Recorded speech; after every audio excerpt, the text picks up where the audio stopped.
Yes, I don't know. I'll just see if there's. Oh, okay, no, I guess I'm not video. It's my great pleasure to introduce Erik Van Den Kieboom as a speaker. I've known him for quite a few years now, since I first got involved at the board level, looking after, working with the young naturalists, and then sponsoring things like the Youth Summit, which I think he went to on two occasions, 2 years in a row, and um, and uh, I had a wonderful experience. I lived quite close to the old Sydenham School, and I was chatting with Erik a few years ago and learned that even as a youngster, and that school only went to grade 8, but he had found crossbills in at the back of the school where there's a tree line of trees, spruce, pine, and cedars mainly, that form a bit of a windbreak between our condominium property and the school. So I was really excited to hear that, here he was finding crossbills so close to my backyard. So that was kind of a treat. And um, and then just the other day, I was skiing out on the Massey Trails, Massey Hills, which is actually quite close to Erik's family home. And I met a lady who was a former teacher of Erik, Nancy Shaw, and she's fondly. I was telling them about her and Betty Lynn about this event tonight, and they were keen to take it in, and that she remembered uh, Erik's keenness and enjoyment of birds, and asking him what was his favorite bird. And he thought about it quietly, said, all of them. And I thought that was pretty special. So also I want to congratulate Erik on completing his Bachelor of Environmental Science degree program at the University of Guelph just quite recently.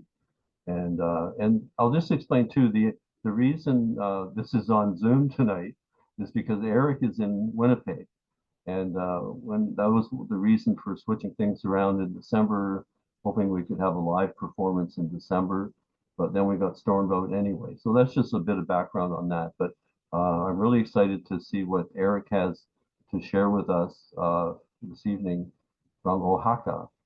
Take it away.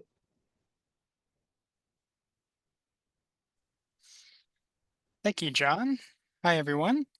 I'm Erik Van Den Kieboom, and tonight I'm hoping to share with you a trip that myself and a few friends did down to southern Mexico, the state of Oaxaca. Um, it's a very, very nice region.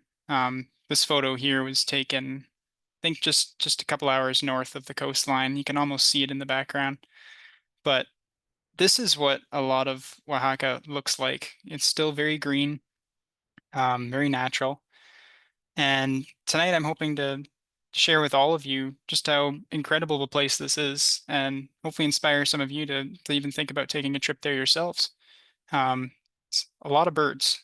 So if you really like to observe birds and to see a lot of them and incredible diversity, this is definitely a fairly accessible spot you can go. But yeah, we'll get started here as long as my keyboard works.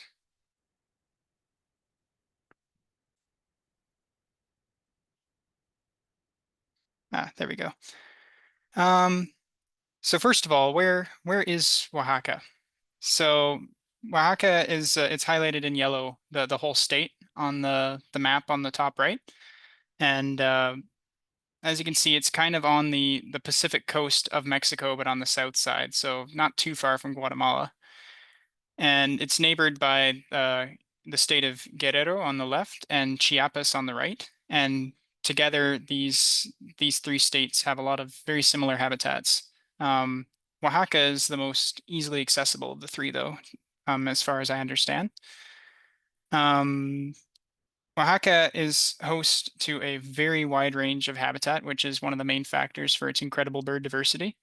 Um, when you're up in the north in the Oaxaca Valley, kind of this region here on the bottom right corner, It's mostly in the lowlands, it's mostly dry, pretty much scrub desert, some open desert.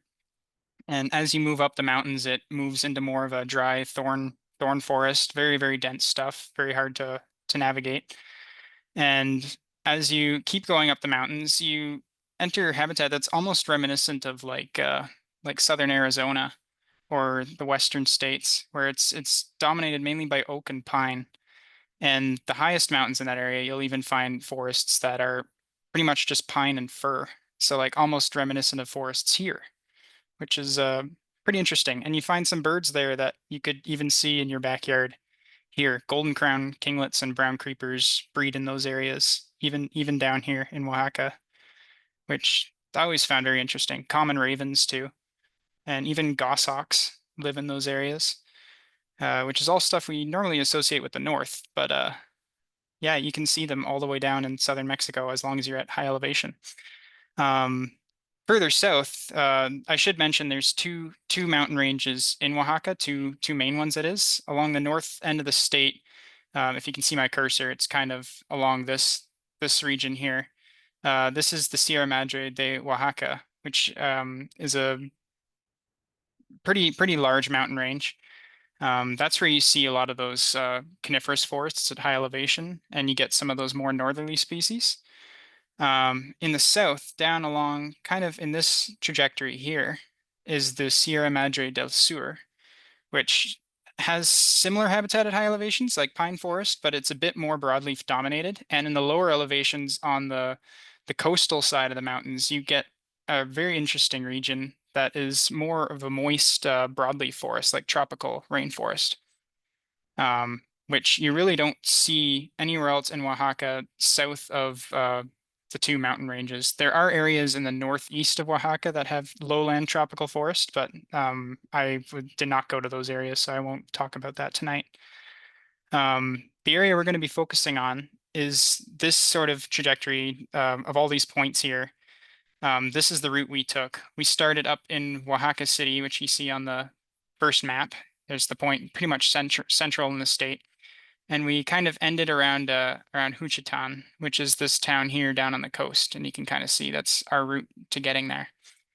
And Oaxaca itself is, in combination with some of the other nearby states in Mexico, host a very large amount of endemic species. So species that, besides those few states, you're not going to see anywhere else on Earth because the habitats they live in are only found there. And when I say here Pacific slope endemics, I'm talking mostly about species that are restricted to the Pacific coast of Mexico. A lot of them, the more wide-ranging Pacific slope endemics, can range as far north as Sonora, like almost up into Arizona, and can go all the way east into Chiapas down here. And some of them progress even further into like Guatemala and El Salvador.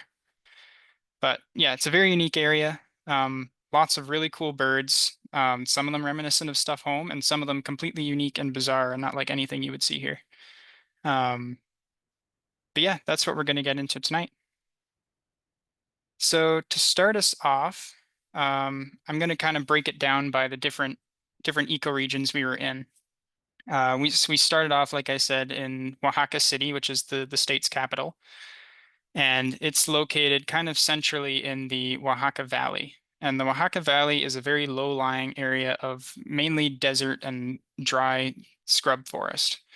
And it extends beyond just Oaxaca, this valley. It and neighboring valleys go up into some of the states of the north, and this whole valley area actually has a bunch of species that are found nowhere else on Earth because they're restricted to this valley system because there's not a lot of other accessible dry areas that are suitable for them that connect to this area. The list here is some sites that we visited around the city that had the most bird life, in my opinion. And the map here on the right shows, this is just taken from the eBird trip report, which I can share at the end too in the chat for anyone who is interested in seeing everything we saw and much better photos than I will provide here tonight. I can post that as well. yeah, these red points are the eBird hotspots, where those are pre-designated points where people go to look for birds because a lot of birds can be found there. Usually they're pretty natural areas. The blue points are just random incidental things we saw along the way, so they're not as important. But the red points are where you would want to go. So some that I can point out here, this road here is the road to Benito Juarez, which I'm not entirely sure where it is on this map. I think it's somewhere around here. It's a small town. It's the road leading up to it is a dirt road. It's pretty long and pretty windy. It goes up into the Sierra Madre, Oaxaca, that northern mountain range. And as you're driving along that road, you progress in from like the low desert that I was talking to all the way up to pine and oak forest, and it's a very cool transition. Um, Camino La Cumbre is this road over here, these 2 points. This also it goes into the same mountain range, but you get to go a little bit higher. So then you start seeing more coniferous forest as you get higher up, and some more interesting birds you can't find around Benito Juarez. Um, Carretera 175. Oh, that's up here. Yeah, this is an area of another area of low-lying desert that produced some pretty good endemic species that were a bit harder to find in the main valley. And there's two archaeological zones that I recommend both for birding and also just because they are fantastic places to explore, especially if you are a history buff and want to learn more about the culture of Oaxaca. They are very interesting places to visit. This one on the far right is the Yagul archaeological zone, and there's some ruins there of the old city of Yagul, which it was established a long time ago, like 500 BC, I'm pretty sure, by the Zapotec people. And Monte Alban is also Zapotec ruins, and it is. I unfortunately didn't get to see the main part of the ruins there, but they actually have the base of a pyramid still there. Um, and that was the main establishment of Zapotec people in Oaxaca Valley for a long time. Yeah, very cool area. Lots of cool things to see. Oaxaca City itself is neat to explore too. Um, but yeah, let's get into the birds here. Um, yeah, so this is some of the landscape here. Um, so if you look on the left, this is an early morning sunrise. This is Oaxaca City, way off in the distance here, kind of the suburbs, the outskirts of it. And this in front of us here is a field of agave, which is a crop that is used in many uses, but some of the uses include production of mezcal and tequila, um, which are produced from the bulb. And the top right, those are the ruins in Yagul. This is a lot of it's been reconstructed, but there were some areas that still looked pretty untouched. But this is kind of like the foundation of what the buildings would have looked like at one point in time. And yeah, the bottom right is also Yagul. This just kind of shows some of the desert here. There's this in the distance that's developed land, more agave plantation. And in close there, you see some of the natural area that's protected as part of the Yagul Reserve. It's scrub desert. These big green bushy things are actually a type of cacti that have a lot of cool little red flowers on the top that are very attractive to hummingbirds. It's a very good spot to look for hummingbirds if you find cacti like this. And the bottom left is a view towards the main center of Oaxaca City, the same location as the top left image. This is just a bit higher up the mountain. But yeah, lots of really cool scenery. I think I have some more scenery shots here. These are also just this is a bit higher up than the previous set of photos. You can see just how forest covered some of these hills are in the distance. And even looking up from the bottom here, this is all that thorn forest. And might be hard to see, but up here you can just see some of the pine forest starting way up in the high elevations. And this is an area along Carretera 175, where we had some pretty cool localized endemic birds just along this river, and lots of other cool birds too. We had a type of raptor fly over there called a hook-billed kite, which was a pretty good bird for that area. Yeah, birds. Here's some birds. Top left is, it doesn't look like much. This is him right here. But this is called a white-throated towhee. They're not in the same genus as the towhees in Ontario, but they are a type of towhee. They might not seem to be much to look at. They have kind of an orange and white throat, which is hard to see here, but you can just make it out there. But these guys are actually endemic to the Oaxaca Valley and the surrounding valleys. Like you can only see them in this small area, but they're very common. Like at the lowest elevations, they're quite numerous. Like you can see them pretty much anywhere. Um, Top right here, this is a bird. If any of you have been to Arizona, Texas, New Mexico, I think even Southern California, you may have seen these. This is a curve-billed thrasher. They extend from like the southern states. I think this is actually towards the southern limit of their range because they come into the Oaxaca Valley, but they can't go any further south. The bottom right is a bush tit, which is another bird that's you can see in western and southwestern North America. But the bush tits in southern Mexico are of a unique race that have a black facial mask that extends up around their head. So they look really cool. The males have this extensive black. The females have more of a like a brownish gray color there instead. And the bottom left, I included it because it's one of my nicest pictures, I think, of the whole trip. But this is a flock of house finches, which is something you can see right here in Ontario too. But this is their native range. This is where they're originally from. The ones you see in Ontario are the result of an introduced population in New York that spread over eastern North America. Um, but yeah, kind of cool to see them in their natural desert habitat. So this is some more stuff from the lowlands here. I forgot to mention I'm kind of organized it, so we're going to look at birds from the lower areas first, then move on to some higher altitude species afterwards. Top left here, this is another one you can see in Arizona and much of Mexico. It's a painted red start. Um, Not the best photo, but when they're active, they'll often flare out their tail, and it's got all this cool black and white patterning on it, and it's very, very striking. Um, on the right, this is a black vented oriole, and they are I think they're endemic to Mexico and Guatemala, so only found in those two countries. I could be mistaken. But they're pretty widespread in Mexico, at least, in a number of habitats. You can see them way up on the mountains too. But one interesting thing about them is they have a call note that sounds just like a red-breasted nuthatch. So if you're out in the desert in Oaxaca and you hear nuthatches, it's probably these guys. Bottom left was an interesting one. This was something we saw way down, like basically in the desert. This is a tufted flycatcher, but this is a species that more commonly resides up in the pine forests at high elevations. So we're thinking this is one that moved to lower elevations for the winter time. Because we were there in January. Actually, 1 year ago from today, we were in Oaxaca still. So this is likely just one wintering a bit lower down than you would expect them. And the bottom right is actually one of my favorite birds of the whole trip. One I luckily got to see a lot of. It's called an elegant euphonia. And the euphonias are an interesting group because they were previously considered to be tanagers, but they are now thought to be finches. So in the same family as goldfinches, house finches, all those, but a different subfamily from those. So they're a bit unique still.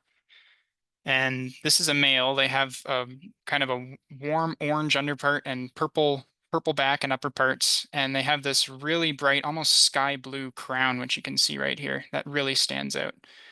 Yeah, these guys are pretty common in the lower elevations in like the thorn scrub forests, especially. Okay, I only put 3 on here, but these are very interesting birds for a number of reasons. I'll do the one on the right first. So this little sparrow here, this is the same guy in both pictures. He also doesn't look like much, but then again, most sparrows don't. But this is actually called a Oaxaca sparrow. And as the name suggests, they're only found in the Oaxaca Valley. So they're a pretty big target for birders going to Oaxaca to find. And they're not super common either, from what I remember. We had a couple little flocks on the first day, but after that, they became really scarce and hard to find. Um, yeah, they're rather large. They're probably about the size of a white-crowned sparrow. And they spend most of their time just hopping on the ground like this guy is in really dense scrub, so they can be very hard to spot too. But very interesting bird. You wouldn't think much to look at it, but they are pretty special to this area because Oaxaca is by far the easiest place on earth to see them. They're in a couple of the neighboring states as well. The bird on the left, some of you might recognize. This is one we get up here in the winter. This is a golden eagle. But this is a very important golden eagle, in my opinion. I double checked this, and I'm pretty sure that this is the southernmost record ever in the Americas of a golden eagle. It's just about 10 kilometers south of another record in Oaxaca, and that's pretty much it for the Oaxaca Valley. So this one might be the southernmost reported golden eagle in like North America ever. So probably the rarest bird of the trip. Like we were not expecting it at all. Just kind of cruised over at one point. Um, yeah, that was a trip highlight for sure. It's always nice seeing birds that you see from home in other places, I find, because sometimes they're not supposed to be there. Um, yeah, so this is some more examples of stuff you'd find in kind of the dry scrub forest. Top left here, I have better pictures of this species coming up. This is a Boucard's wren. They're pretty similar to the cactus wren of northern Mexico and the southern states. This one is separated from the main distribution of the cactus wren. They're restricted to the Oaxaca Valley and its adjoining valleys. So another regional endemic, and one that is actually pretty common if you look in the right places, often areas with cacti. Top right, he's kind of hard to see. I think I got a better picture of this one coming up too. This is a greater peewee. They're pretty widespread from Arizona to Guatemala and Honduras. But they're very large. If I recall correctly, they're even a bit bigger than the olive-sided flycatchers we get here. Um, yeah, a really big peewee. Bottom left is a Pacific Slope endemic. This is a what is it? Cinnamon rumped seed eater. The seed eaters, they look like finches, but they're actually tanagers, so kind of the opposite of the euphonias. And you kind of see them in situations like this. They're hanging out in dense brush with lots of seeds around that they can eat. And yeah, this is a fairly recently described species too. It was split from another seed eater on the Atlantic coast. And these guys can be found, I think, probably as far north as Sonora, maybe a bit further south. And yeah, as far east as Chiapas. So they're pretty wide ranging, but they're still a pretty nice one to see because if you don't go to the Pacific slope of Mexico, you'll never see these guys. Um, yeah, I like this picture. The bottom right, this is a type of vireo. This is a golden vireo. And the Oaxaca Valley has three endemic vireos. Unfortunately, we saw all three, but I only have pictures of this one. This one is more of a Pacific slope endemic with a similar range to the seed eater. But they're a very recognizable vireo because they don't really look like a vireo at a glance. They have a pretty long tail for most vireos, and they're very, very yellow and not much facial marking at all, which if any of you are familiar with the vireos we have in Ontario, like they often have a lot more markings on the face. But yes, this is the golden vireo. It's the widest ranging of the three. There's also slaty vireo and dwarf vireo, both of which look pretty interesting in their own respect. And we did encounter them, but they're much harder to photograph. They don't come out in the open as often as these guys. I've got lots of pictures of these. But yeah, the slaty and the dwarf vireos are restricted to the Oaxaca Valley as well. So in this one, just a few more lowland birds, I think, to get through here. This is another one of my favorites. It's endemic to Mexico and Guatemala. It's a gray silky flycatcher. And although they call them silky flycatchers, they're not actually flycatchers. They're their own family, and they're most closely related to waxwings. And once they don't look much like waxwings, but when you see them actually behave, it's pretty similar. They fly around in these big flocks. They do kind of these whistly calls, and yeah, honestly, just kind of move around like the cedar waxwings here at home. Still a distinct family from those though, but that's their closest relatives. And I have a really nice picture of one in a tree coming up soon, where you can see a lot more of the features of the head. Uh, Top right here is another Oaxaca Valley endemic, but this is one of the harder ones to find. They're a bit more restricted, and you have to go to specific locations to find them. This is an ocellated thrasher, and they kind of look a little bit like the brown thrasher we have here at home, but are a bit grayer on the body. They have a bit more of a curve in their bill, and they have like spotting on the breast instead of streaking. And this is the only one we saw, despite looking in a couple places. And he was just up in the early morning in a tree singing away for about half an hour. So really, really special treat to have one of these birds, which is normally pretty secretive, out in the open for a while. Bottom left, which I like this picture, but it's hard to spot him. This is him right here. Um, this is a Nuttings flycatcher. They're in the genus Miarchus, which is very famous genus for being hard to separate from one another, the species. They all look very similar. This one was calling, so we were able to figure out what he is. And they sound quite a bit like the great crested flycatchers we have here, which is another species of Miarchus flycatcher. Nuttings, I think, were by far one of the more scarcer of the Miarchus in Oaxaca. There are a lot of different species. I think 5 that I can think of. Nuttings was one of the least common ones and often one of the most sought after because it's a Pacific slope endemic. And on the bottom right is a look-alike to the Oaxaca sparrow, the rusty crown, rufous crown sparrow. Sorry, rufous crown sparrow. Um, very, very wide-ranging through Mexico and the southwest states. So many places you can see these, but they're pretty common in Oaxaca in the right habitat. And yeah, this is on the top right here. This is actually a wintering bird in Oaxaca. They don't breed here. This is a Virginia's warbler. They're kind of similar to the Nashville warbler we have in Ontario, and you might see at home in migration. But these guys are a lot duller, and they have yellow kind of restricted to the chest and the vent here, like under the tail, and a bit of red on the crown.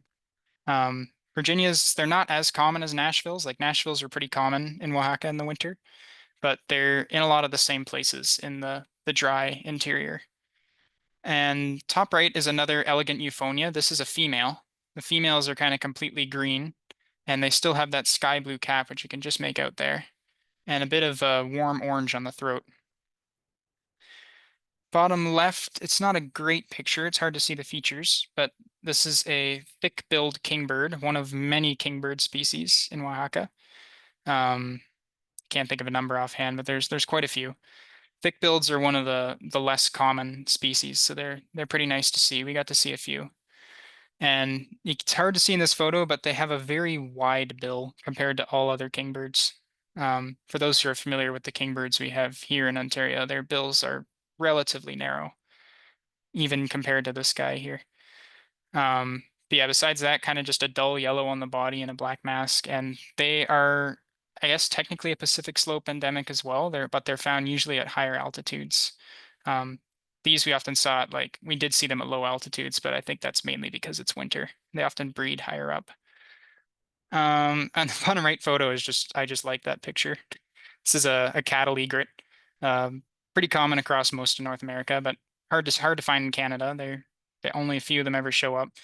And this one was just sitting on the back of a cow, so I thought I'd take a fun picture and share it here. Cattle egrets are very common in Mexico, and usually wherever you see cows, you're going to see some of these guys riding cows. Believe this is my last set of lowland birds in the Oaxaca Valley, at least. So top right is a little bit of a better picture of Boucard's wren. This one's actually was foraging in cactus when I snuck up on him, and he got mad, so he yelled and flew away. This was at the ruins of Yagul, where Boucard's wrens were very numerous. I think we saw more of them there than anywhere else. And yeah, the other 2 photos here, the one in the center and the one on the top right, are also from Yagul. And this is that cacti I was talking about. It gets like these red and white flowers that come out, and they're popular not just for hummingbirds, for other birds too. Like this is another white-throated towhee. He's just eating the flowers right off the cacti. And the mockingbird, this is a northern mockingbird, one we get here in Ontario, especially down around Hamilton and Burlington. And they didn't so much eat the cacti, but they really like to perch on it. We saw probably a dozen at least just sitting on the cacti in this area. They kind of just use it as a perch. The bottom photos are from the house we were renting in Oaxaca City for a few nights. We did a bit of a watch from the backyard and saw some cool stuff. Only a couple things came close enough for photos, though. This in the bottom right is a Western tanager, which is a wintering species in Mexico. They breed mainly in the Pacific Northwest, Western states, and Western Canada up to Alaska. And they winter, I think, completely or entirely in the Pacific slope of Mexico. So very, very common bird. If you go to Oaxaca or anywhere on the Pacific coast of Mexico in winter, you'll see plenty of these and summer tanagers too. The bottom right is another endemic of the Oaxaca Valley, but one of the most common ones, kind of like the towhee. This is a dusky hummingbird. I think this is the first hummingbird I've shown actually. There's lots of hummingbirds, but they're very hard to photograph. Um, so this is the dusky hummingbird. They're restricted to the low desert in the Oaxaca Valley. And this one had a little territory kind of set up next to the house. This is him sitting on the, I believe, the phone line connecting to the house. And there's a cactus flower there that he would protect every day because another hummingbird kept coming in and trying to invade his territory and get to his flower, but he would always chase it off. So he would just sit on that wire most of the day waiting for it to show up so he could chase it away. He only ever drank the flower like twice. It's kind of ridiculous. Um, okay, yeah. So now moving on to higher elevation in the Oaxaca Valley. So the habitat changes a bit. The trees are taller. There's more of them. I really like this photo in the top left. This is fairly high up along the road to Benito Juarez. This is still below the pine level, but these trees here are all oaks. They don't look a lot like the oaks we have at home. Like a lot of them are evergreen, so they'll still have their leaves out even in winter. But they are oaks. They have acorns and a lot of acorn-eating species in that feed on them. One of them we'll see in one of the next slides. Bottom left is a bit lower down. This is still kind of scrub forest, but you can see some oaks starting here and there. And on the right here is we're starting to get some pines too. Like this is a pine here mixing in with the oak. And there's a few species that really like this kind of forest. One of them being the mountain trogon, which is trogons are always very popular birds with visiting birders from colder places on Earth that don't get to see trogons at home. They're very, very weird looking. They don't look like anything we have up here. Um, I'll have a picture of a trogon later on. I didn't get any good pictures of the mountain trogons, unfortunately. But yeah, some of the birds, so these are some of the more, these two here are more of targeted birds, while these two here are just interesting to observe.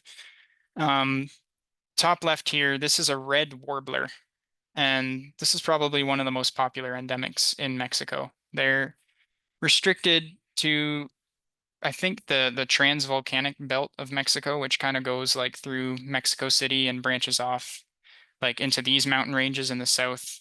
And then they also go north up the Pacific slope on the mountains along the Pacific coast.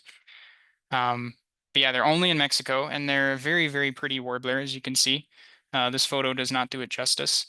They have these silvery white cheek patches in the populations in Oaxaca, although some populations have a black cheek patch instead. And they're actually in the same genus as the Canada warbler, which, if you don't know, is the logo for Birds Canada, that warbler. This is the same genus, even though they don't really look anything like them. The bottom right here is another endemic. This one's restricted mainly to the Oaxaca Valley in the mountain ranges in that area. This is a collared towhee, and this towhee is in the same genus as the eastern towhee we have here in Ontario, but he looks nothing like it. There's actually another bird in these mountains that looks just like him. It's called a chestnut-capped brushfinch, and you tell them apart because the collared towhee has this white eyebrow, and the brushfinch doesn't have that. And yeah, this I was lucky to get this photo because they're normally pretty secretive and stick to the undergrowth. Yeah, and top right, some of you might recognize this. This is a bird that's in the western states, like I think as far north as Washington as well. This is an acorn woodpecker, and you can see he's sitting here in an oak, probably looking to cache some acorns.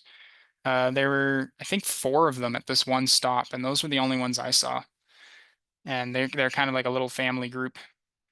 And yeah, very cool woodpecker. They have a very large range. They range from Pacific Northwest all the way to the Andean Mountains, um, which I guess that means they have oaks there. I don't know. Maybe they feed on something different there. Bottom left is another warbler. This is a rufous-capped warbler. This is probably the most common, like, resident warbler in Oaxaca, in the Oaxaca Valley at least. You see them low down in the lowlands, and also up the mountains a fair bit.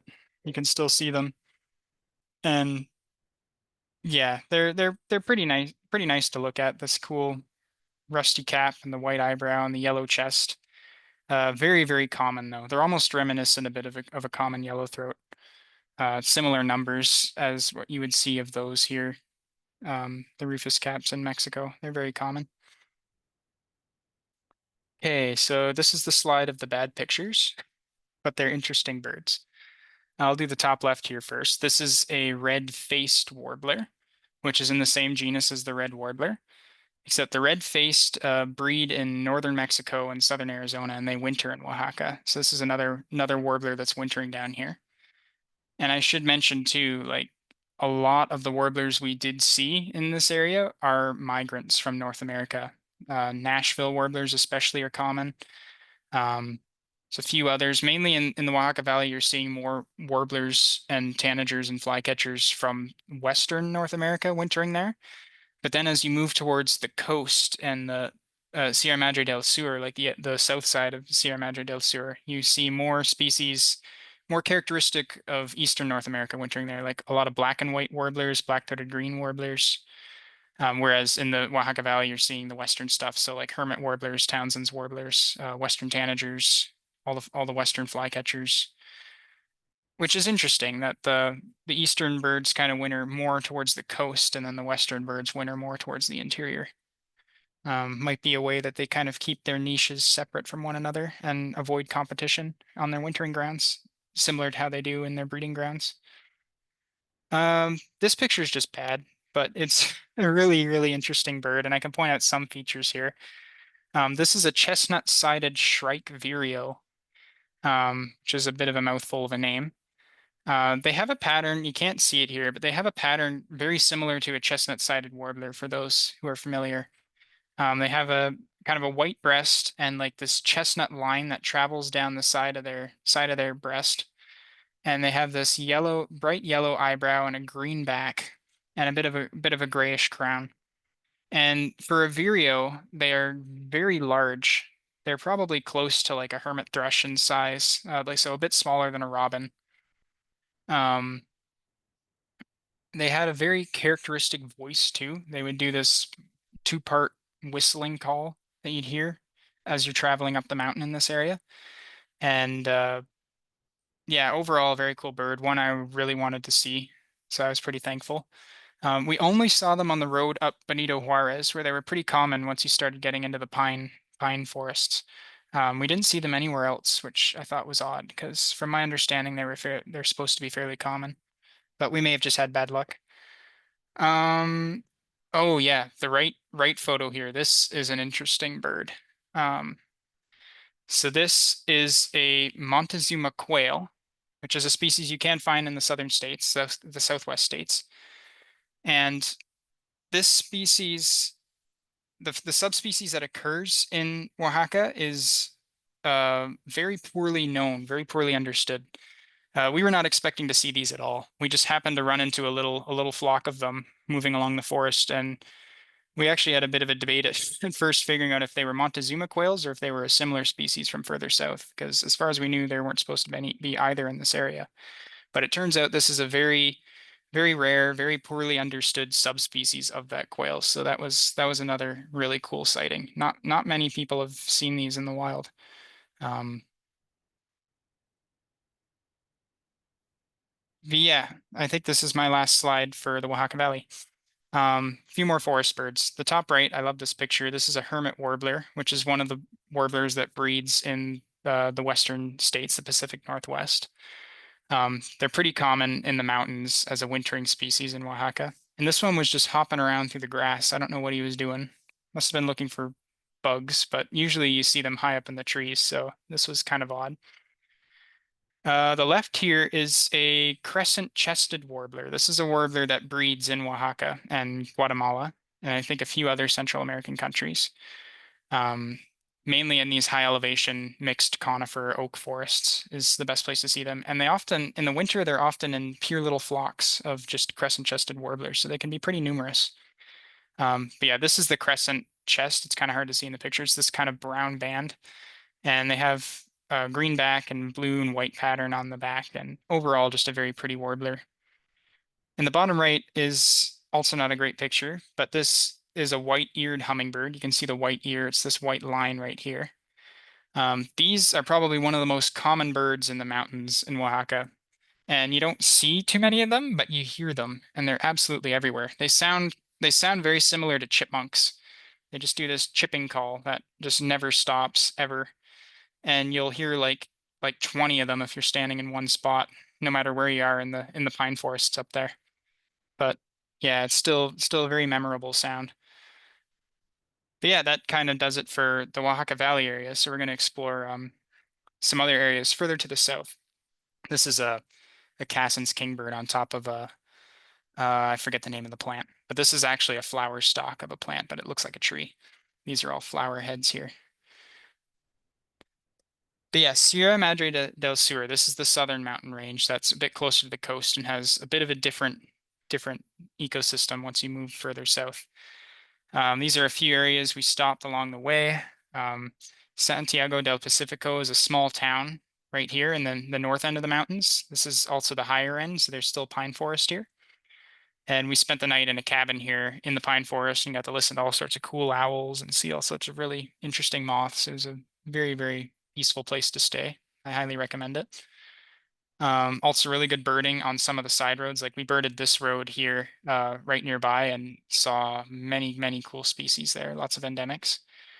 And further down, this red point here is La Soledad, which is just another dirt road that kind of goes into the mountains.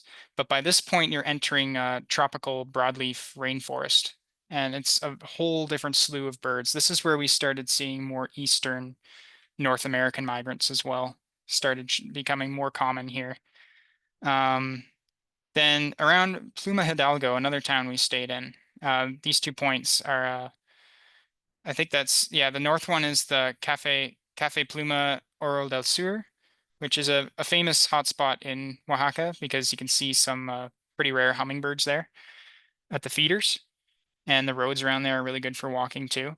At this point here is actually our hotel for the night. It was another type of little cabin thing set away in the hillside, and really, really cool birds in that area as well. We didn't get to explore there too much, though, unfortunately. We had to hit the road again.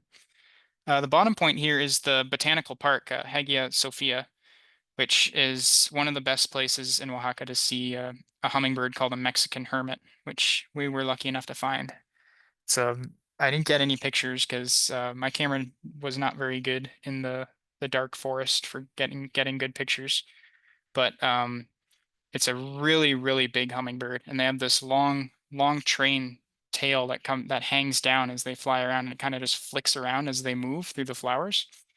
And yeah, they're hard to spot, but very much worth the effort to see. They're a very, very cool hummingbird. But yeah, this is kind of what the habitat starts to look like. You have up and around Santiago del Pacifico here on the bottom left. This is still some pine forest mixed in. And then the rest of these pictures are from La Soledad, which was our first experience of the tropical rainforest. Um, you can see it's more broadleaf. You get these cool tree ferns there. I was not expecting that at all. That was a nice surprise. These tree ferns are like 15 feet tall, and they are ferns. They're ferns just like the ones you'd see here at home, but they have a trunk. Really, really cool plants. And some really, really nice landscapes to look at too, like the sun coming through the clouds here over the hills, and just forest as far as you could see on these hillsides. Just cool. And there's towns dotted here throughout here too, but they have a very low impact on the forest density, which is really nice to see. And the bottom left, this is La Soledad as well. The road leading up into the mountains, and yeah, just a very picturesque region. The plant here on the right is a plant. I love this plant. It was absolutely massive. I should have put something there for scale, but it's called a pulque agave. It's a type of wild agave, And we saw some of the flower stalks too. They kind of look like a giant asparagus stalk, like an asparagus sprout, but they're 40 feet tall, the flower stalks, and they have these bright red flowers that branch off them. It's absolutely wild. Yeah, this photo on the top left, I really like this photo. This is the sunrise at Finca Don Gabriel, which is in Pluma Hidalgo. And this is the view from our hotel room, looking looking out over the mountains. We just stood there for about an hour in the morning and just listened to the birds calling. There were emerald toucanets, a type of small toucan calling just down here in the trees. There were collared forest falcons singing, two species of quail dove, which are these really secretive doves. Lots of other cool birds too. You could see just moving through the trees here. We saw our first parakeets of the trip here too. I don't remember where these other photos were taken. I think these were by Cafe Oro del Sur. Um, yeah, this one was. This is the picture, same picture I used on the first slide. But yeah, just incredible views all around. Very, very cool area to explore. As for the birds, we have some new stuff in this area. Um, Top right, first of all, this is one of my favorite pictures as well. This is the gray silky flycatcher, a species I showed earlier, but a much better look at one. They have got a bit of a gray crest that you couldn't see before, and overall are just very distinctive looking. Um, Bottom right is a better picture of a greater peewee, which we saw at La Soledad. This was his hunting perch. He would fly out and grab something and come back here. I believe in that area they're probably wintering, but I'm not positive. They might breed in that area as well. Um, Bottom left, this is I forgot to mention this earlier when I was going over all the spots we visited. There in Santiago del Pacifico, there's a restaurant that is also a famous birding hotspot because you can see this guy, this hummingbird here. This is a bumblebee hummingbird, and this is one of the easiest places to see them. They're one of the smallest birds on Earth. They're not much bigger than a bumblebee, and they sound just like a bumblebee when they're unlike our hummingbirds, which you hear them. It's a very distinctive sound when they're flying around. The buzzing sound you hear. These sound exactly like a bumblebee when they fly around. The sound their wings make. It's impeccable. It sounds like a bumblebee slowly moving around. And they have a vocal call as well, which is just unmistakable. It doesn't sound like anything else on Earth. It sounds like they're saying "wee." Like you just listen for that out in the flower beds, and you know you've got bumblebee hummingbirds close. But yeah, really hard to spot because they're so tiny. But when you find them, they often sit pretty still if they're perched. And yeah, they're very easy to detect by ear. Bottom left is also from that restaurant. They had a waste pile of fruit out back in the forest right behind the restaurant, and it was attracting all sorts of birds. This is the only good picture I got because the lighting was pretty bad. But I had chestnut cap brush finches in there. We had a really cool tanager called a cinnamon-bellied flower piercer show up for a minute. This here is a yellow-eyed junco, which is another species of junco. We have the dark-eyed junco in Ontario in Canada. This species lives in the mountains from Arizona down through Mexico. They're pretty common most areas, but this is the only area I was able to get a good picture of one out feeding at the fruit. So all four of these were taken on one road. This is a road south of La Soledad, just north of Pluma Hidalgo in the mountains along the main highway. I should mention, like if you're driving the main highway south through the mountains, there's one or two highways, but on either of them, if you see a good-looking dirt road, you can just pull off and explore for a minute because you're bound to stumble upon something pretty cool. This was not a spot we had really planned to go to. This is just a road that looked interesting, so we stopped and we're going to give it a 10-minute stay to see if anything interesting showed up. I think we ended up staying there for almost 4 hours because there was so many birds. This was the birdiest spot on the whole trip, and it was a shade-grown coffee plantation. And there are some other fruit trees planted in there too, some lemons and avocado trees. But they kept the canopy forest intact, and the bird life was phenomenal. So many things I wish I could have gotten pictures there. We got really good views of the emerald toucanets, the small green toucans there.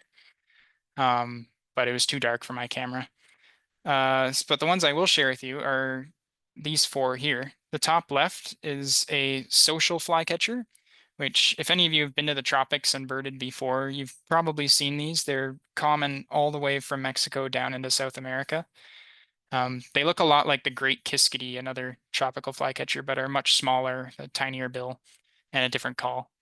But yeah, these are pretty common overall, but I only ever got eyes on a couple of them. You'd hear way more of them than you'd see, which is the case for most birds in Mexico.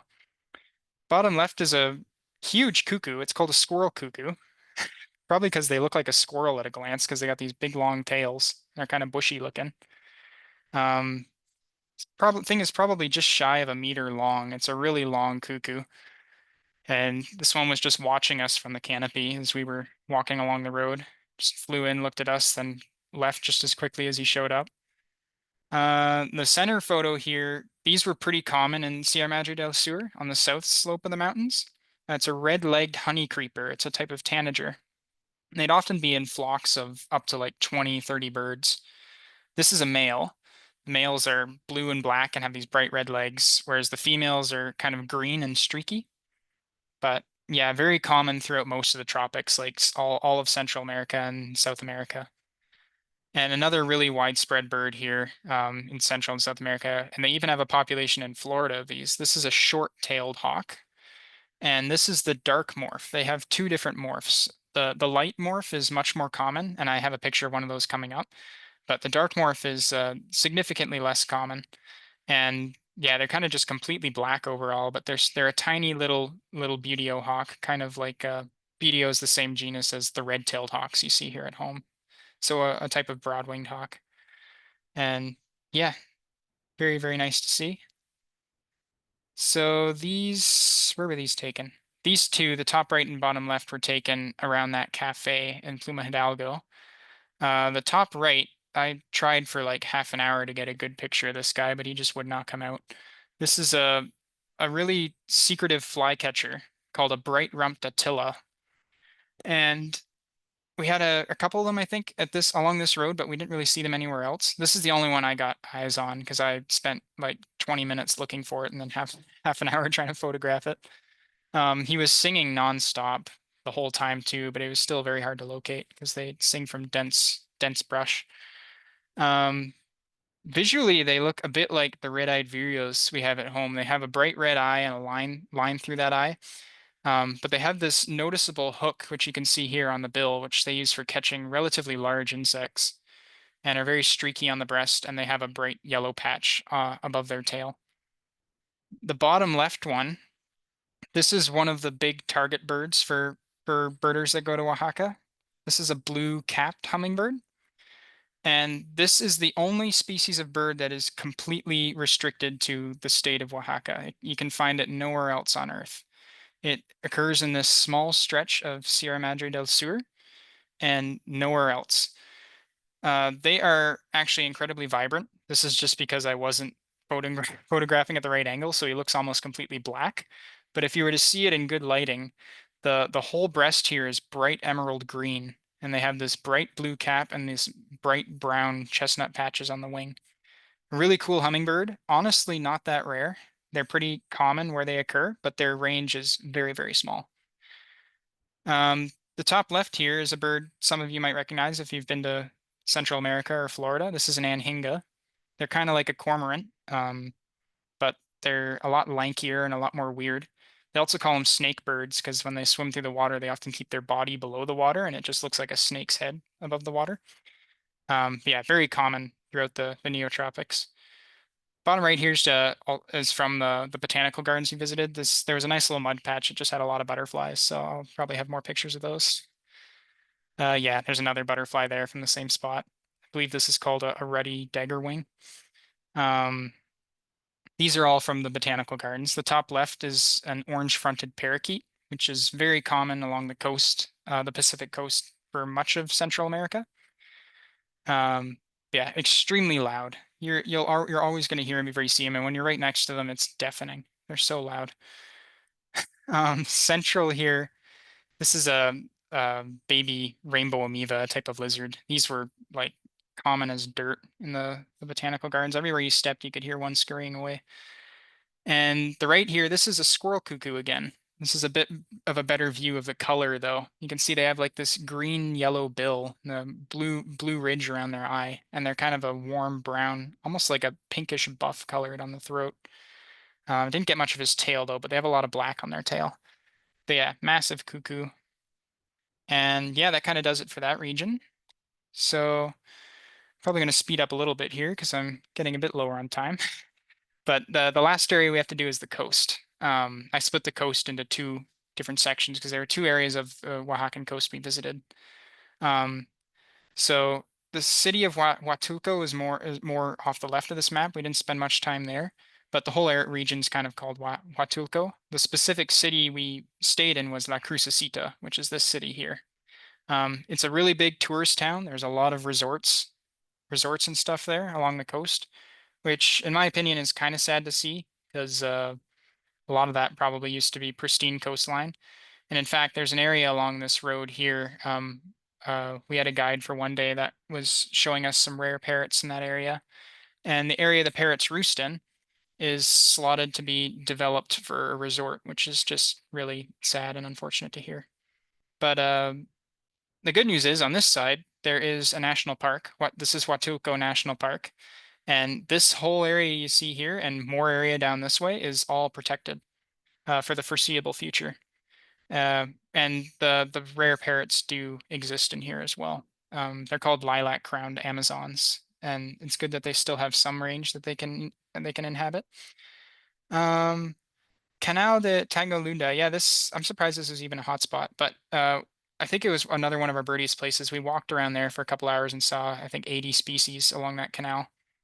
Very, very birdy, very bird rich. A lot more wetland birds than we had seen previously too. And Rio Copalita is this over here, this river. The river mouth here was really good for shorebirds and herons, waders, and stuff. And this road going along the river too is very productive. This is a good site for a raptor called a crane hawk, which we tried to find, but we couldn't find any. They're pretty secretive. They're this big gray hawk with long, long legs that they use to fish things out of holes in trees, which a lot of other hawks can't reach. But yeah, as for like the kind of the habitat here, this is La Crucecita, the shoreline here. This is a public beach. You can see some of the resorts over here, but there's still some of the dry scrub forest along the coast. A lot of the coast is really rocky here and covered in this scrub forest, a lot of it with cacti still. Like there's an island here in the national park. Um, Similar habitat. There were some brown pelicans right here, I remember, sitting on those rocks. Bottom left is also the national park. This is like a seasonal wetland. We were there in the dry season, so it was completely dried out. But so it's a nice area of like savanna now for a little bit until the rains come back.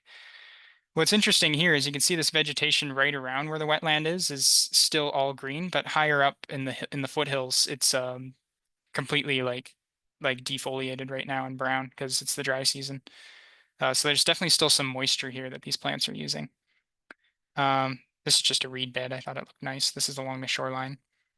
And I don't remember which town this is. This is a bit further east, but really scenic coastline overall in this area.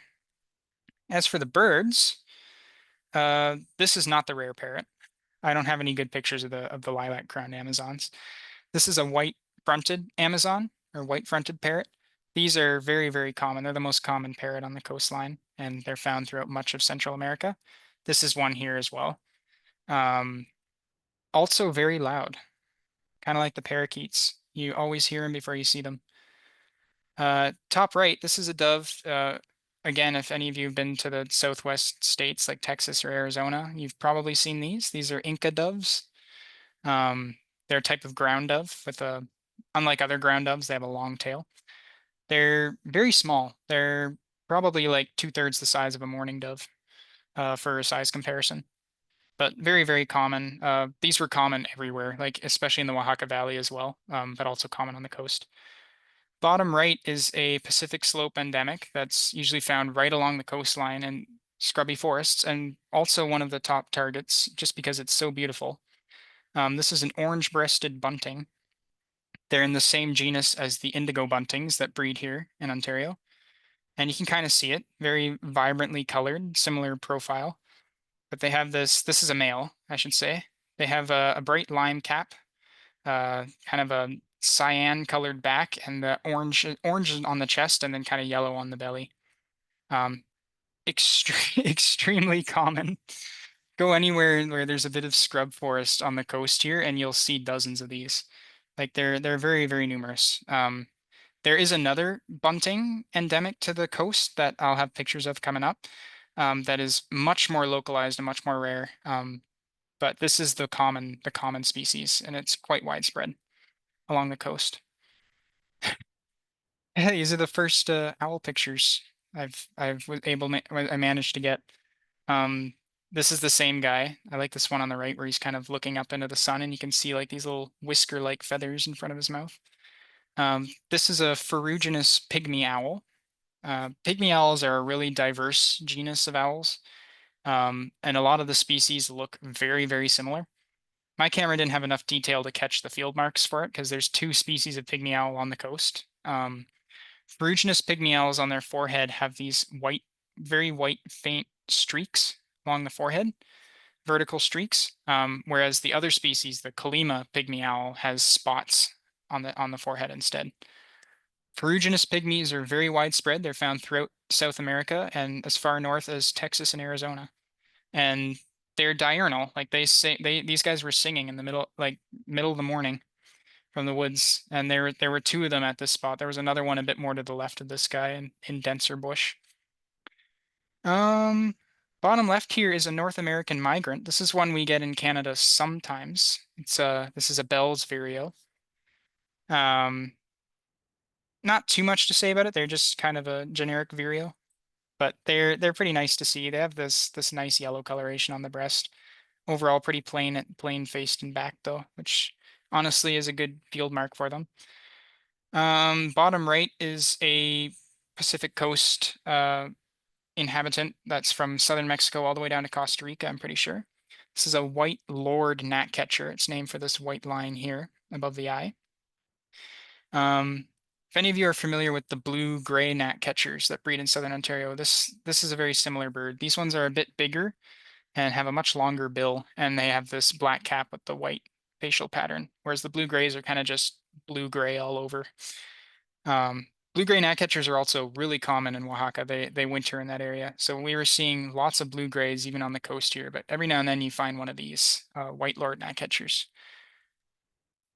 Yes, there's some good birds on this one. Some very cool birds.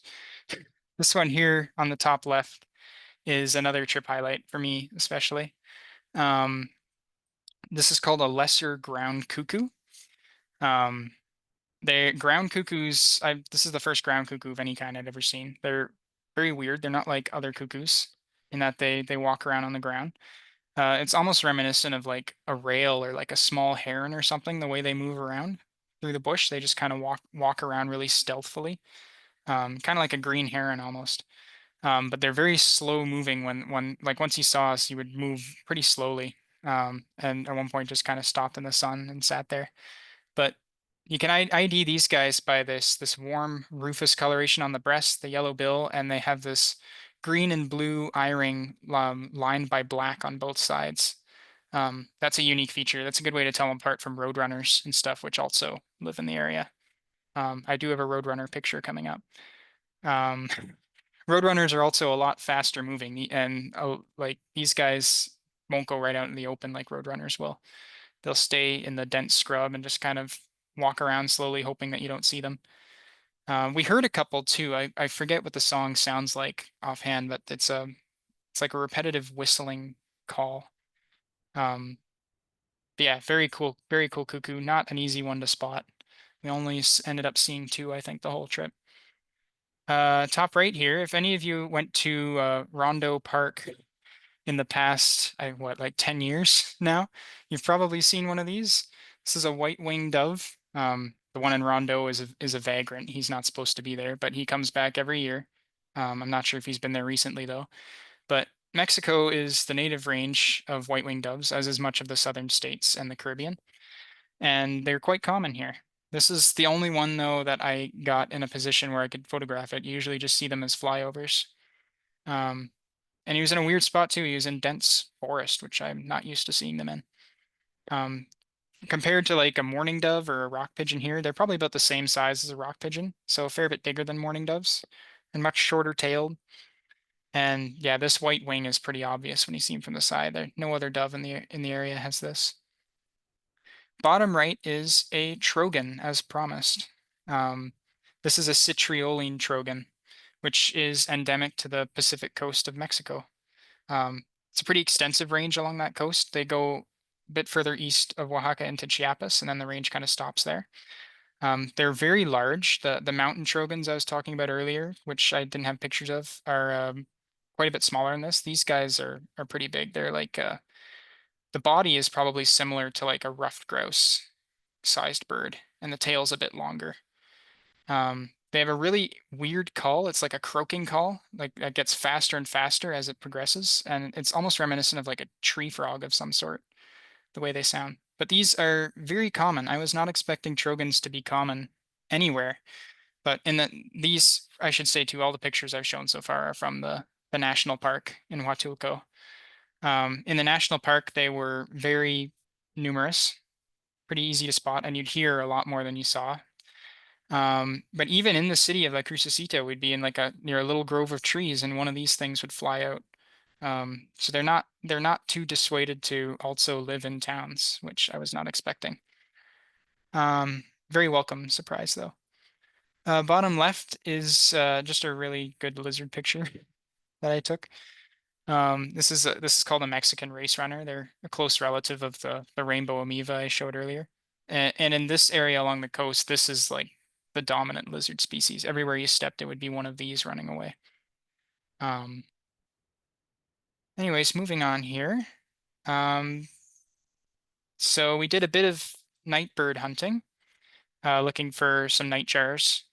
On this night, we didn't find our target nightjar, which was a buff-collared nightjar. We did end up seeing one in the national park eventually, but the pictures I have are just atrocious because it was far away and very dark. Um, these guys we got a bit closer to. This one road we went down had tons of lesser nighthawks, which is the top left bird here, sitting in it. We must have had a dozen. Um, and often they'd fly up before you see them, but they just sit in the middle of the road. This one was just sitting just off the edge of the road in like a little sandy area, and he stayed long enough for us to get pictures, so we just left him there. The other common nightjar, a little less common, but still pretty numerous. On the bottom left, this is a common paraki. They range as far north as South Texas and as far south as Argentina, I believe. And parakis have a unique shape to them, and also the pattern on their shoulders here is unique for any other nightjars that you'd see in Mexico or North America. They have these black scale-like feathers coming down that are kind of bordered by a buff edge. Um, but yeah, a rather large nightjar too, bigger than the nightjars you see here in Ontario. Um, on the right here, these are a couple more pictures from the national park. The top right is a relative of our cardinals. This is a red-breasted chat. This is the male. They have this rosy breast that extends quite far down on the belly and a black and white facial pattern. They're very common on the coast. I think they're also found in Guatemala, but most of the Pacific coast in Mexico as well. Um, One of the other rare finds of the trip that I forgot to mention earlier, back at the ruins in Yagul in the Oaxaca Valley, I managed to pick out a female red-breasted chat moving through the scrub there, and that I believe that was the first record for the Oaxaca Valley. They don't normally inhabit that region. So we're thinking it was probably a vagrant or just part of a wintering population that moves north that was just not well known. But yeah, overall an interesting observation. But here on the coast, they're much more common where they're supposed to be. And we saw lots of these in the denser forest. Bottom right here, it's not a great picture, but this is a Colima pygmy owl, the other species of pygmy owl. And the Colima pygmy owls range as far north as Sonora, I'm pretty sure, and as far east as Chiapas along the Pacific slope. It's another Pacific slope endemic. Unlike the ferruginous we showed earlier, which had a much larger distribution. So these are from along the canal, I believe. The canal I was talking about earlier that was really dense and productive for bird life. Which is it's a sewage canal. So if any of you birders here know anything about birding sewage lagoons, it's usually pretty productive here. Well, this is a similar idea, I guess. 'Cause there was a lot of water birds in this little sewage canal running out of the city. Um, so top left here, this is a fairly recognizable bird through most of North America. This is a snowy egret. You can tell them apart from great egrets by the black bill with the yellow in front of the eye, and also black legs with yellow feet instead of just black legs, as you see in a great egret. Top right is an American coot. This is a bird we get around here in spring and summer. This one was just sitting on a little dirt patch in the middle of the canal, sunning himself. Bottom left is a little blue heron.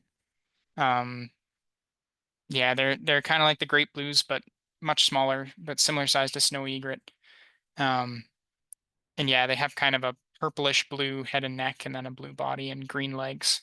Another really common heron throughout most of the neotropics and southern states. Bottom right here is another Mexican endemic. These are endemic to the Pacific slope as well. This is a golden-cheeked woodpecker, and if you look really closely right here, you can just make out the golden cheek. They also have a gold on the top of the head. They have a black facial mask, and the body plumage is similar to the red-bellied woodpeckers we have here at home, which they're closely related to. Same genus. But yeah, these are the most common woodpecker I'd say along the coast, despite being an endemic. They're very numerous. These are some more pictures from the canal. This is a black-necked stilt in the top left, a pretty common shorebird in a lot of the prairies and central states. And they winter along coastlines all throughout South America and the Central America as well. A couple of them were just sitting on the mud in the canal. This top right is a bird I'm sure many of you here have seen, probably right around home. This is a belted kingfisher. Belted kingfishers have a surprisingly large wintering range, which I was not really aware of before. They winter as far south as Venezuela in good years. But yeah, this was one of several I think we encountered throughout the trip. They're kind of just will be anywhere there's water similar to here. Bottom right, though, this is a resident kingfisher species. This is called an Amazon kingfisher. And despite the name, they're not just restricted to the Amazon basin. They're also found throughout much more of South America and Central America. And they have a really long, huge bill, which is a good way to tell them apart from the green kingfisher, which also occurs in this area. Green kingfishers are much smaller, with a thinner bill. This guy's about the same size as the belted kingfisher, maybe a little bit smaller. Bottom left here is a common black hawk, which is one of the more common hawks in Central America, usually found near the coasts. They eat a lot of fish, especially. They often hunt right along the coasts. This one was eating a dead iguana. Um, yeah, very common hawk, just kind of dark overall, and they have a white band in the tail. This is where the canal met the ocean. Um, Central here is a white ibis. This is a pretty common bird in Florida and a lot of the southern states and tropics. Um, I have a better picture of one of these coming up too on the top right. That's a tricolored heron, another heron from Florida and the tropics, pretty widespread. Bottom right is, I believe, yeah, that's a royal tern. They kind of look a bit like the Caspians we have here, but are a bit smaller and more of a slender bill and slender wings. Royal terns are the most common tern on the coast here, but at this spot, even there were also elegant and sandwich terns, which look a little bit different from royal terns, but I don't have any great pictures of those to share. The two on the left are brown pelicans, which are a fairly recognizable bird from coasts of North America through to northern South America. The top one is an adult. They have like a yellow on the head and a grayish brown body and white neck. The bottom one here that's more completely brown is a juvenile. This is what they look like, I think, usually after their first year from hatching. This one, I didn't get any pictures of it actually doing it, but this guy is actually preparing to dive here. He kind of did a loop around and he's swinging up here, and in a moment he would go up here and plunge dive straight into the water. Unlike a lot of other pelicans, brown pelicans plunge dive, kind of like the gannets do, instead of just fishing along the surface with their bills open. It's really cool to watch. It's a really loud splash because they're such a big bird. They're huge. They're about the same size as swans, but they're pretty good at it. Pretty good at diving. A few more birds from the canal here, then we'll wrap up this area. Top left here, this is a turquoise crowned hummingbird, which is restricted, I believe, to just Guerrero and Oaxaca along the coast. So pretty range restricted, but very common where it occurs. They have this broad-based red bill and are kind of just dull blue overall until you see them in sunlight and you realize they're actually a deep, shiny blue, and they have a bit more of a turquoise color on the top of the head. The top right is a juvenile scissor-tailed flycatcher, which is a wintering species in Mexico. They breed usually more in Texas and Kansas. I have a cool story coming up about scissor-tails in a few slides. Bottom left is a squirrel. There are squirrels in the tropics. There's actually quite an incredible squirrel diversity. This is a Mexican gray squirrel or a red-bellied squirrel, and they're quite large and have this red belly coloration. And we saw them from like the highest mountains all the way down to the coast. They're pretty widespread. Bottom right is a interesting shorebird. Not something you'd see north of Mexico usually. This is a northern jacana, and jacanas are distributed all over the world. There's many different species, and they're kind of infamous for their feet. I don't know if you can make it out here very well, but their toes are enormous. Like they're very long. Like this whole stretch here of my cursor, that's his toe. That's just one toe. And that extra like surface area to their foot allows them to walk on lily pads and other floating vegetation like effortlessly. Um, yeah, these ones chose to walk in a golf course instead, not really using that to their advantage.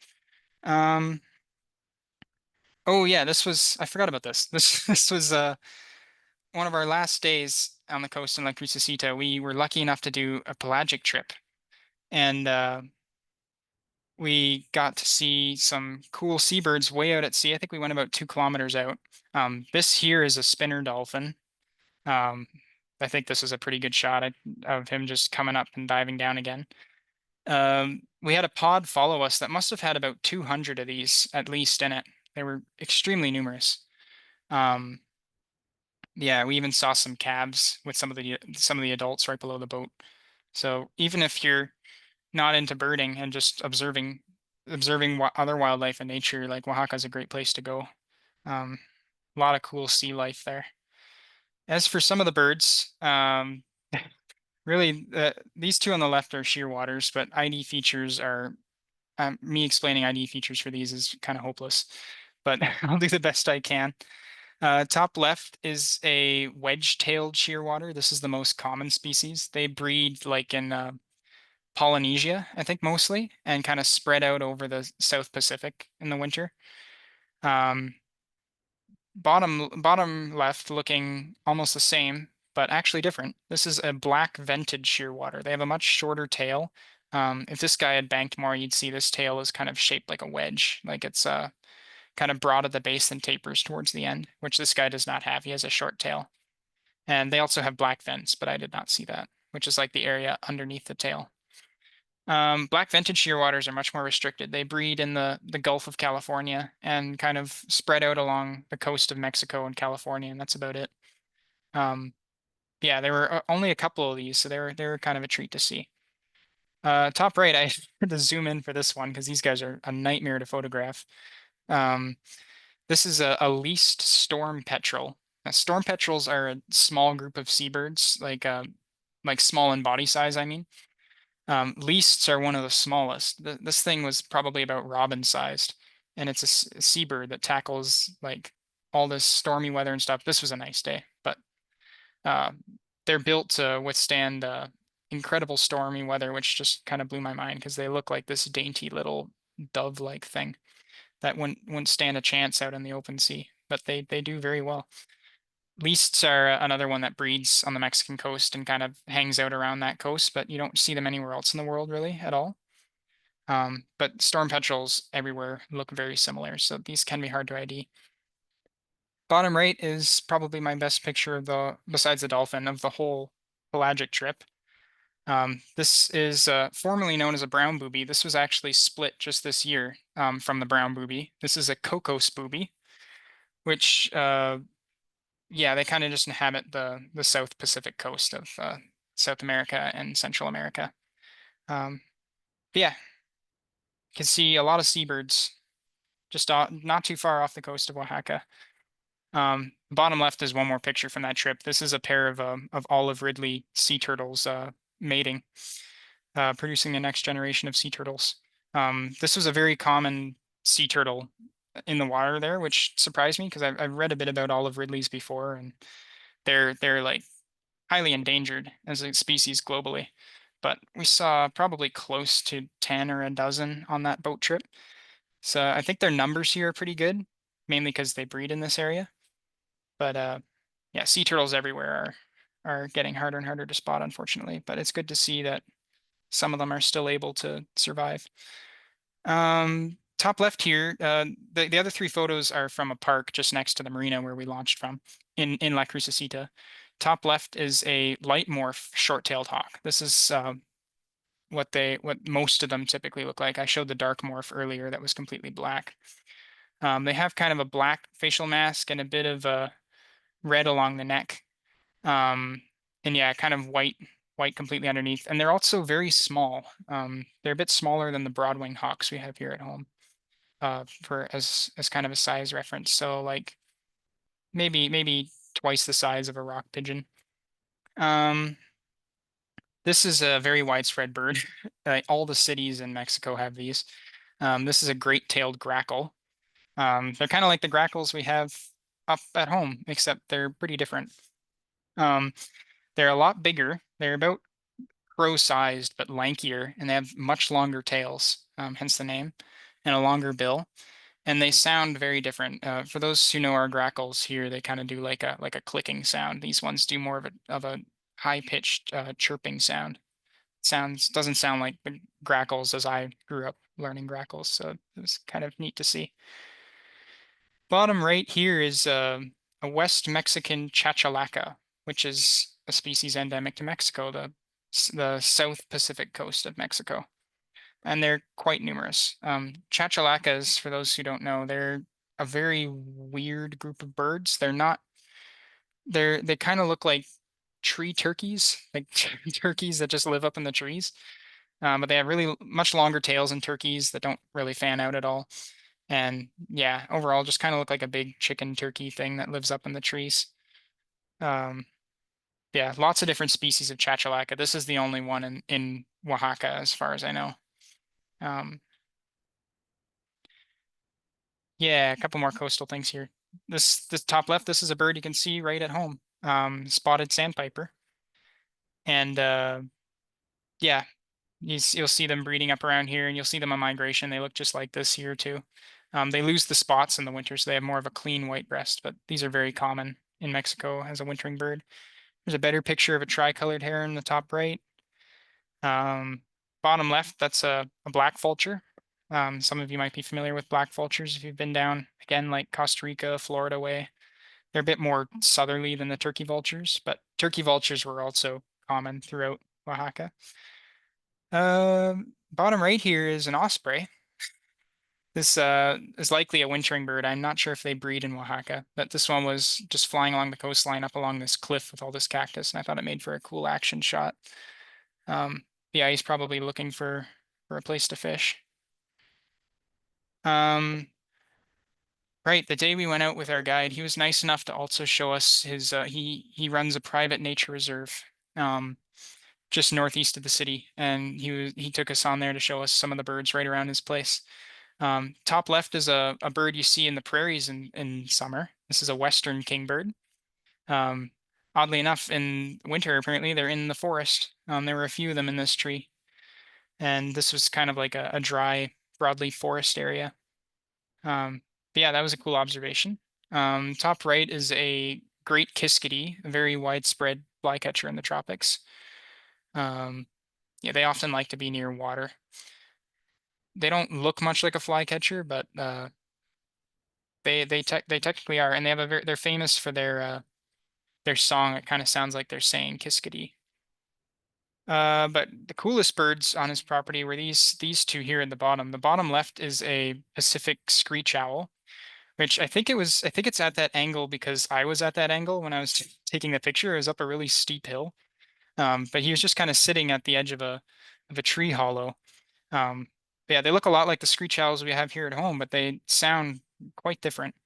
Um, yeah, one of many species of screech owl in Oaxaca. Coolest night bird, in my opinion. One we looked for earlier in the area, but we couldn't find it at nighttime. But daytime, they're easy to find if you knew where they were, which our guide did. Bottom right is a northern patu, and patus are kind of like nightjars, but kind of also not. They're much larger, and they're instead of sitting on the ground hiding in leaf litter like a lot of nightjars do, they'll sit up in the tree at an angle like this and pretend to be a broken off limb.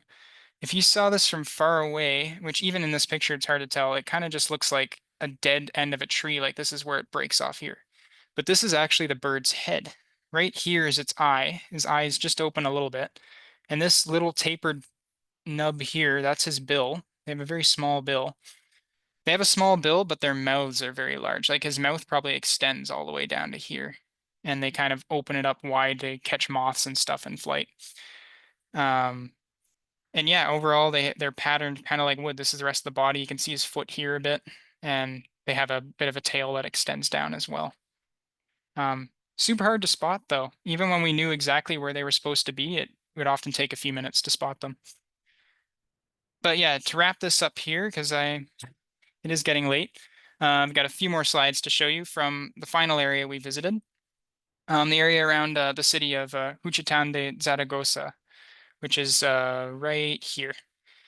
This city is not as touristy as La Crucecita is. So not a lot of people go out here from like outside of Mexico except for birders because there's a couple endemics here that you can't find anywhere else in Oaxaca, two in particular that we'll talk about. And we visited a few different sites. Ojo de Agua Calistoque. It's this road up here that kind of goes into these mountains into a cave. It's a really cool road. Lots of birds. Canal de Riego is just another canal, kind of like the other one we visited, that had a lot of water birds and some other cool birds in the riparian growth. And this beach here, Maria Zadani, right along the coast here, had a lot of shorebirds, and we also witnessed a really cool like migration spectacle, I guess you'd call it, which I'll share in a moment. So these are from that beach. The top left here is a tropical plover, a type of tropical plover species called a collared plover. They kind of look like the plovers we get here, kind of like the killdeer. The killdeer would have two bands on the chest, and the semi-palmated plovers we see in Ontario on migration look similar, but they don't have this warm brown coloration, which it's kind of hard to see on these guys up along the head here. And collared plovers are actually much smaller. They're very small birds, and they were kind of just running along the mud in the fading light. The bottom left is a marbled godwit. This is a bird you'd see in the prairies in summertime, but a lot of them come down to the shoreline here to winter. And the bottom right, I think, is the same godwit, but this time he's with a couple willet, which is another shorebird that breeds in the prairies and winters on the coast throughout southern North America and Central America. Now, the top right photo kind of looks like nothing, but this is actually, if I point at one of these specks here, you can kind of see there's a long line behind it. This is actually a flock of scissor-tailed flycatchers moving through. I don't remember the exact number that I saw, but it must have been close to 100 birds in like 10 minutes flew through this area. I'm not sure, they might have like a communal roost somewhere. I'm not entirely sure the biology of the species, but it was really interesting to witness them kind of migrating down the coastline in huge numbers right as the sun was setting. But yeah, very distinctive shape, even though it's not great detail, you can see the long tails behind them there. Yeah, so we birded a lot of the back roads north and east of the city. of Juchitán and saw quite a few unique birds that we didn't see elsewhere. The top left here is a green-fronted hummingbird.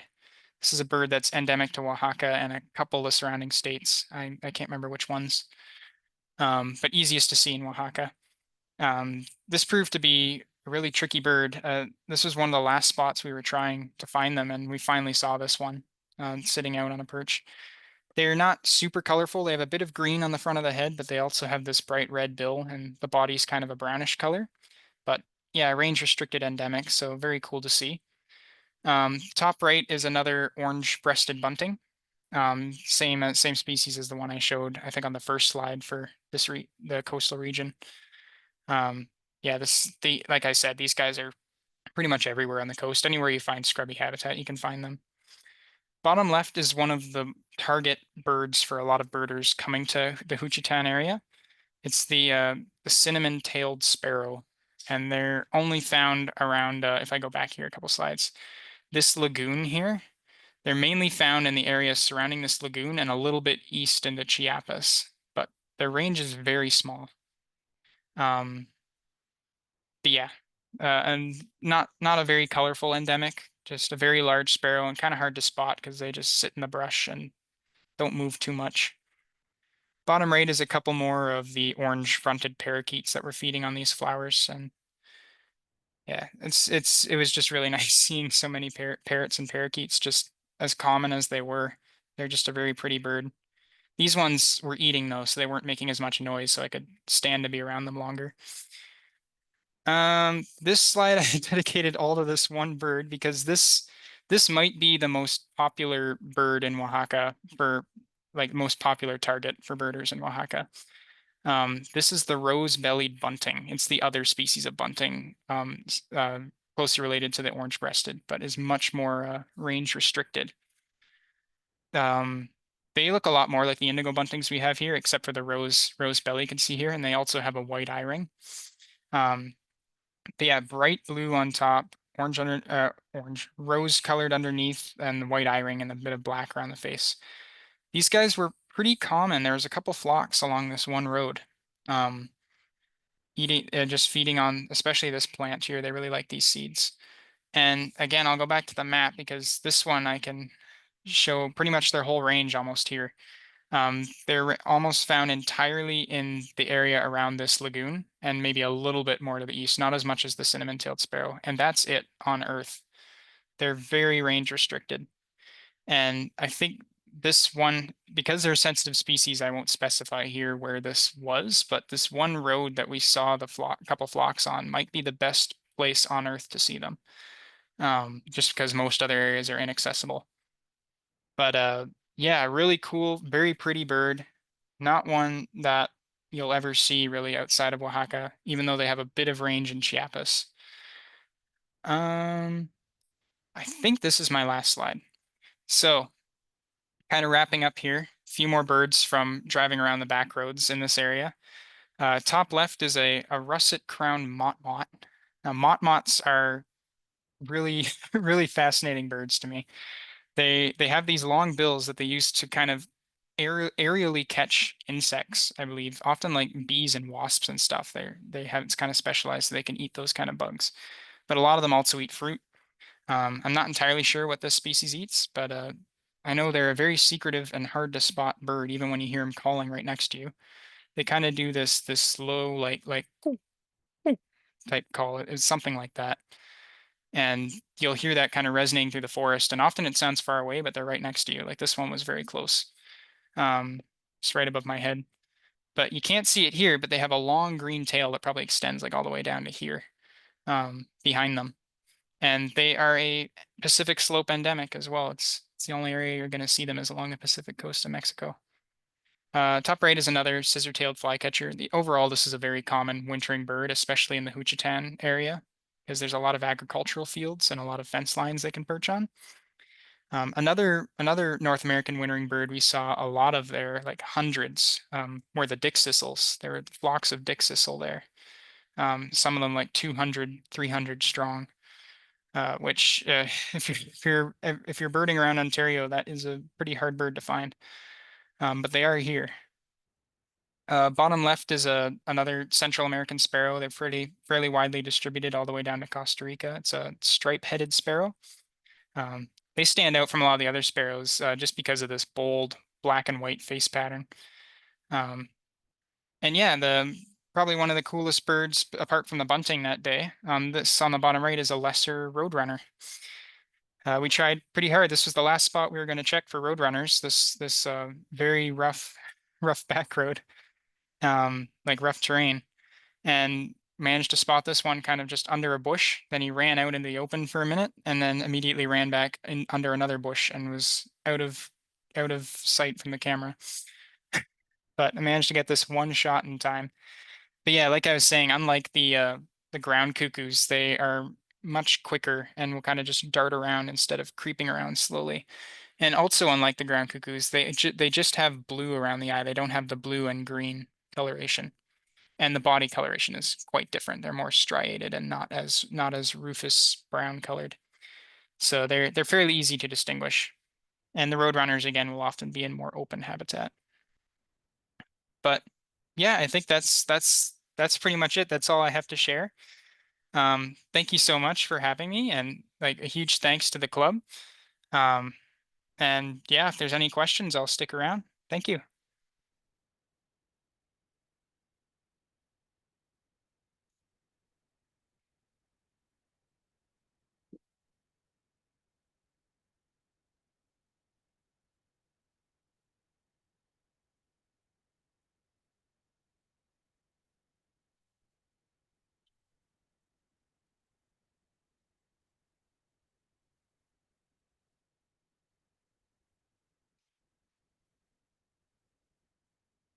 All right, just looking through the comments now.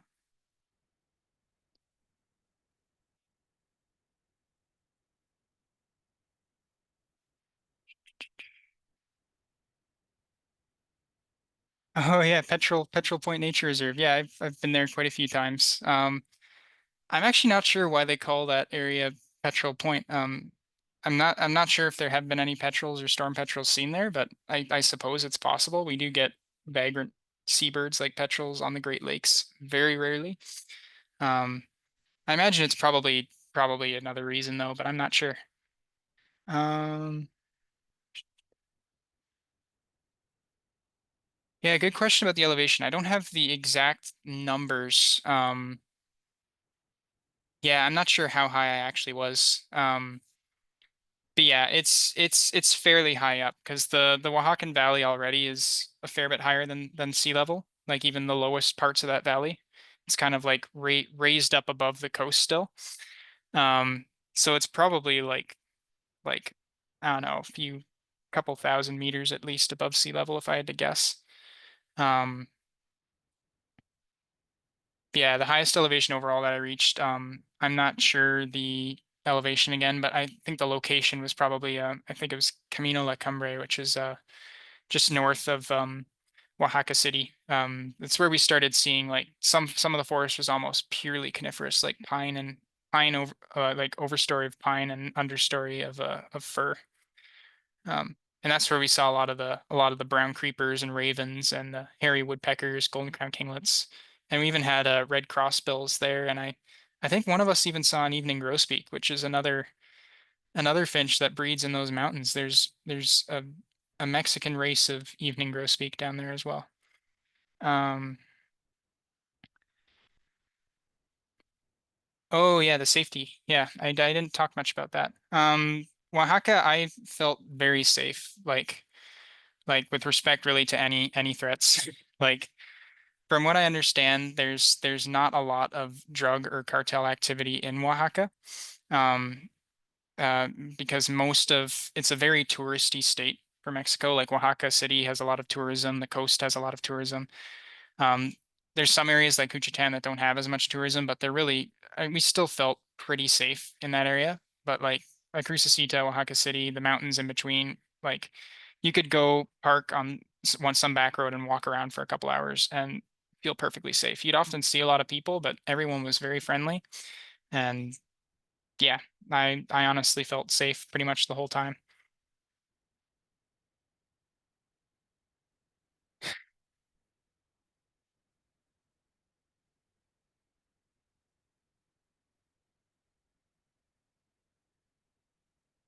How long was I there? Yes, I was there, I think, I want to say 11 days. I think we were able to do that whole trip. Um, and we were pretty fast paced too. Like if you wanted to take it a bit slower, I'd recommend, like if you want to do a similar route, I'd recommend probably a full 2 weeks. Then you'd also have time to kind of explore like just beyond the birds too. There's a lot, much more to see really. Like especially when as far as the culture goes, like in Oaxaca City. Oaxaca City is very culturally like diverse. There's a lot of stuff to do there. Um, but yeah, even if you're just focused just on birding, I would probably still give it a full 2 weeks. You could probably even extend it up to one of the ecoregions we didn't get to go to, which was the I think it's kind of like the Atlantic rainforest, but it extends into the northeast of Oaxaca, kind of north of Juchitán. And you can see a whole bunch of stuff there that just doesn't occur where we were, like a lot more tropical birds. And where to next? Not sure yet. Um, have to see what comes up.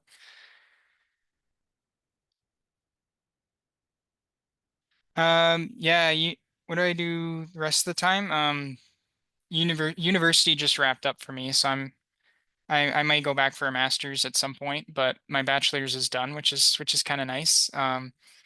No gigs yet, but I've got some leads. Yeah, we're hopefully get to do some more field work. Like past couple years, I've been doing work for the Breeding Bird Atlas up north and some other Birds Canada projects as well. So hopefully getting in with that again this summer. Yeah, it looks like that's everything. Thank you all for enjoying it and staying the whole meeting. That's great. I'm Thank glad you, you all Eric. enjoyed. Thank you very much on behalf of the club. That was a fascinating presentation. Thank you.